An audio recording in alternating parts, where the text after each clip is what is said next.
जीवन में भूत होते हैं, इस बात की पुष्टि करना हमारा उद्देश्य नहीं है।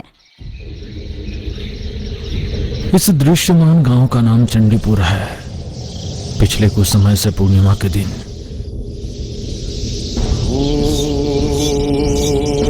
जंगल से एक आत्मा आकर गांव में चलते हुए घूमती है।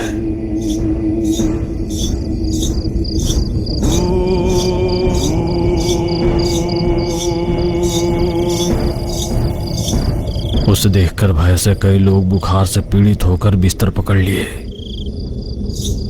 वो आत्मा नीले रंग में चमकती हुई उज्जवल दिखती है। ये किसी को कुछ नहीं करती, लेकिन उसे देखकर सभी डर रहे हैं। इसलिए गांव के मुखिया का आदेश है कि पूर्णिमा की रात कोई भी घर से बाहर ना निकले। तब से पूर्णिमा की रात को चंडीपुर वीरान हो जाता था।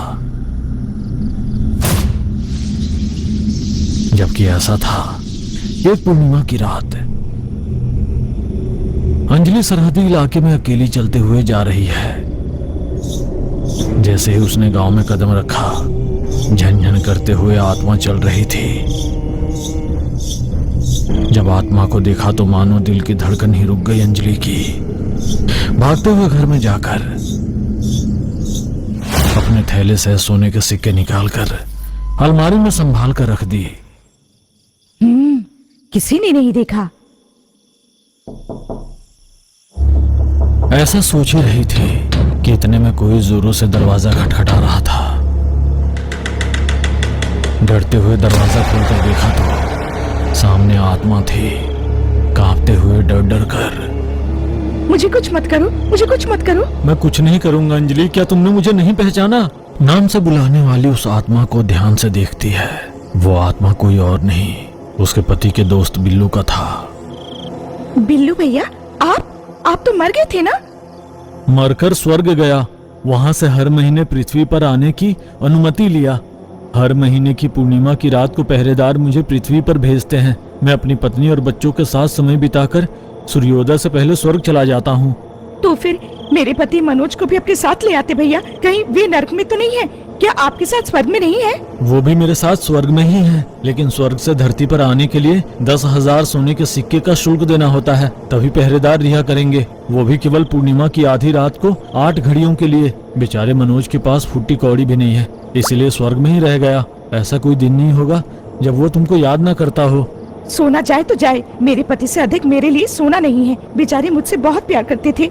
अगली पूर्णिमा को आना भैया, मैं तुम्हें वो सारा सोना दूंगी जो तुम मांगोगे। तुम उनके नाम पर स्वर्ग में भुगतान करके उन्हें भी अपने साथ ले आओ। ठीक है, लेकिन महत्वपूर्ण बात, आत्माएं स्वर्ग से पृथ्वी पर आती हैं, ये बात किसी को पता नहीं चलना चाहिए। पता चला तो खतरा होगा। ठीक है, मैं किसी को नहीं बताऊंगी। घर में जाकर उसने अपनी अलमारी में सारा सोना गिना, लेकिन बिल्लू आत्मा द्वारा कहे गए 10,000 से बहुत कम था। बिल्लू भैया ने जितना कहा था उतना सोना नहीं है। पूर्णिमा की शाम को सरहद के कब्रिस्तान में जाकर सोना ले आना चाहिए। अगले दिन अंजलि की पड़ोस की दोस्त वाणी दिखती है तो रात को जो कुछ हुआ वो सब उसे बताती है। क्या स्वर्ग से धरती पर आने के लिए सोने का शुल्क देना होगा? गांव में घूमने वाली आत्मा बिल्लू का है? कहीं सपना तो नहीं देखा? मुझे बताया तो बताया, किसी और को मत बताना। तुम्हें पागल समझकर गांव से बहिष्कृत कर देंगे। इससे पहले भी तुमने एक बार गांव वालों को बेवकूफ बनाया था। मैं तुम पर विश्वास करके सबके सामने बेवकूफ बन गई। जाओ अपना काम संभालो। बिल्लू की आत्मा के बार बार कहने पर भी आदत के मुताबिक अंजलि के मुंह में बात नहीं छिपी, इसलिए अपने बचपन की सहेली वाणी को बताती है, लेकिन वाणी विश्वास नहीं करती। दिन बीत रहे हैं, पूर्णिमा का दिन भी आ ही गया। शाम होते होते पूरा गांव वीरान हो गया। अंजलि थैली लेकर सरहद पार कर शमशान के पीछे खंडहर कुएं में उतरकर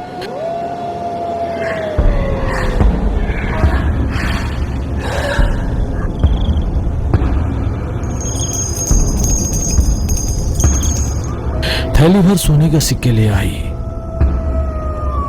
उस घूप अंधेरे में कोई अंजलि पर नजर रख रहा था।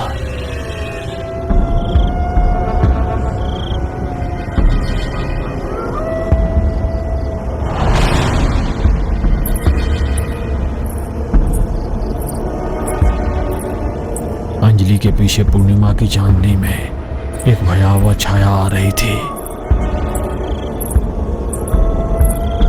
गांव में कदम रखते ही सन्नाटा छा जाता है। सबसे छुपकर थैली में सोने के सिक्के लेकर घर में आकर तुरंत 10,000 सोने के सिक्के एक पोटली में बांधकर खिड़की के पास इंतजार कर रही थी कि कब बिल्लू की आत्मा आएगी।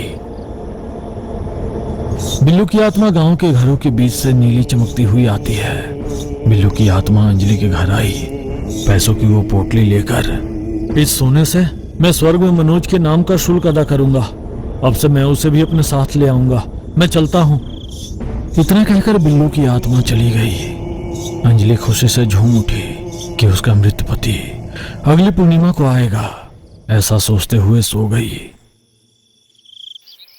अगले दिन किसी भी तरह अपनी सहेली को यह बताने के लिए उत्सुकता से वाणी के घर जाने को सोचती है। इसे बताना व्यर्थ है, वैसे भी विश्वास नहीं करेगी। हाँ, बिल्लू की पत्नी सुनंदा को बताती हूँ। वैसे भी हर महीने उसका पति उसे आत्मा के रूप में मिलने आता है। ऐसा सोचकर बगल गांव में सुनंदा के घर गई, लेकिन उनके घर पर ताला लगा हुआ था और वो वापस आ गई। दिन बीत रहे हैं। हर दिन सुबह सुनंदा के घर जाना, ताला लगा हुआ घर देखकर वापस आना। फिर पूर्णिमा आ गई।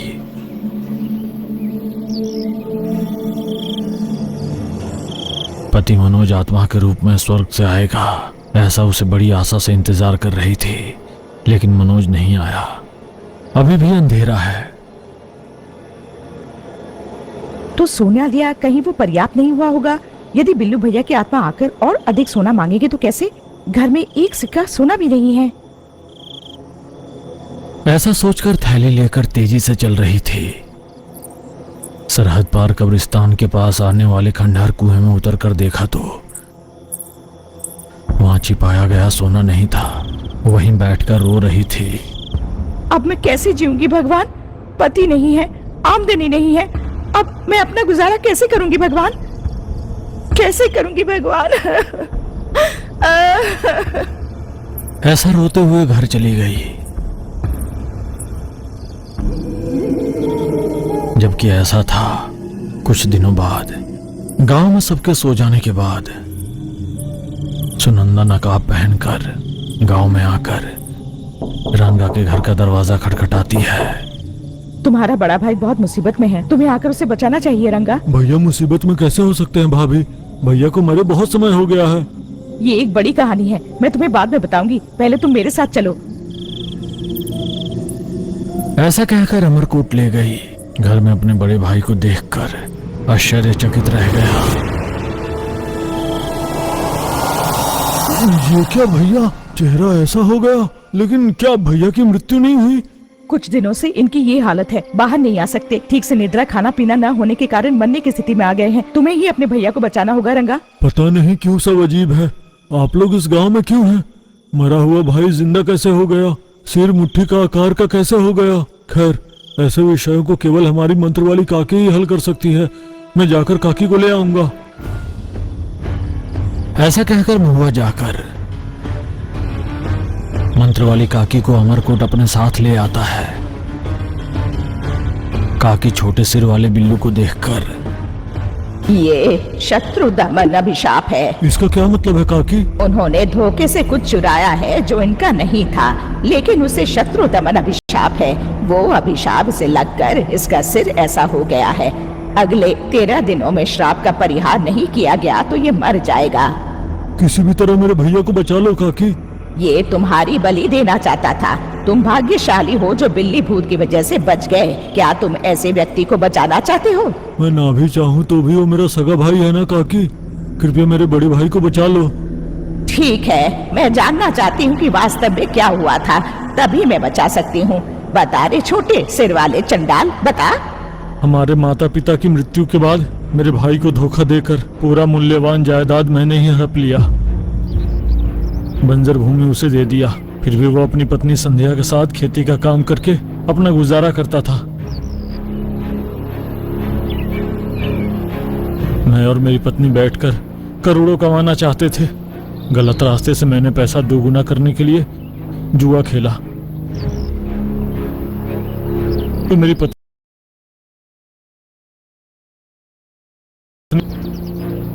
हमने अपनी सारी संपत्ति खो दी। समझ नहीं आ रहा था कि क्या करूं। ऐसा समय बगल वाले गांव में घूम रहा था तो मैंने अपने बचपन के दोस्त मनोज को देखा।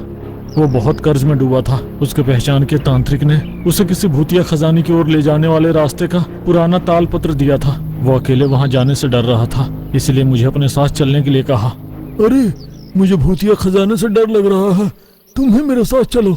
खजाना मिलेगा तो बराबर बांट लेंगे। क्या तुम मेरे साथ चलोगे? ठीक है, कहकर उस ताल पत्र में दिखाए गए जगह ढूंढते हुए हम 7 रातों की यात्रा करके हम काल रात्रि वन पहुंचे। यहाँ पहुंच तो गए हैं, लेकिन पता नहीं चल रहा खजाना कहाँ है। हाँ, सब कुछ वीरान है। अब हम क्या करें? यहीं रुकेंगे, कोई ना कोई रास्ता मिल जाएगा। इस बीच किसी जानवर का शिकार करके खाते हैं, बहुत भूख लगी है।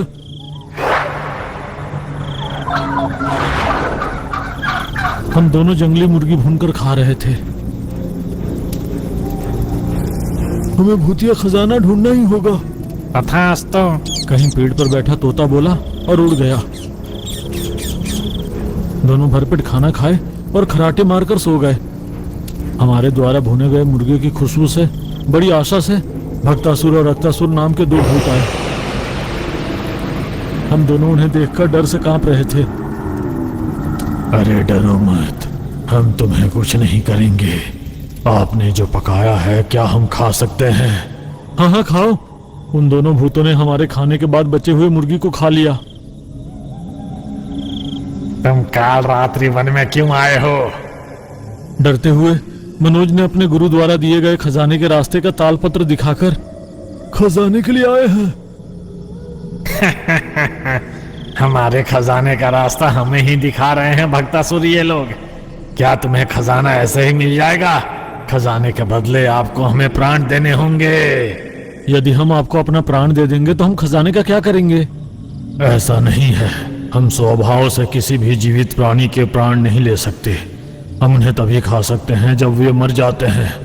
उसमें भी हम औरों की चीजों को उनकी अनुमति के बिना छू भी नहीं सकते।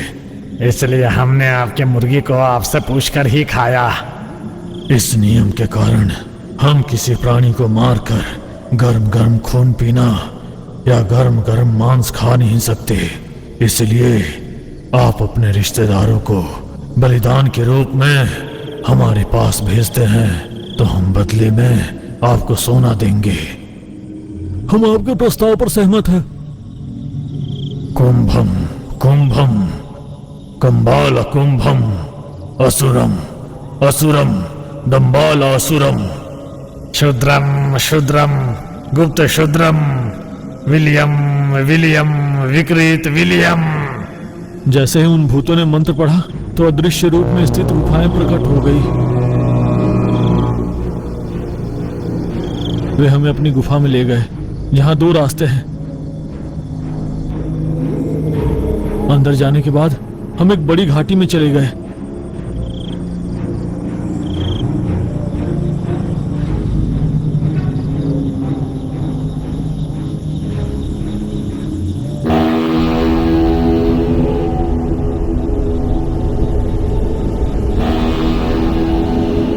हम दोनों को 2 बड़े बर्तनों में सोना देकर, हम दोनों को 2 अलग अलग दस्तावेज देकर, ये क्या है, किस लिए?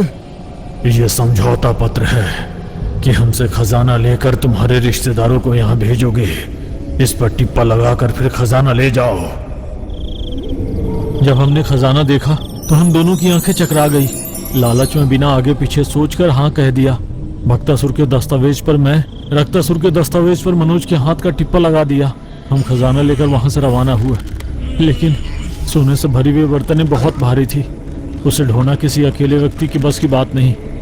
इसीलिए हमने उन भूतों से मदद मांगी। भूत हमारे गांव तक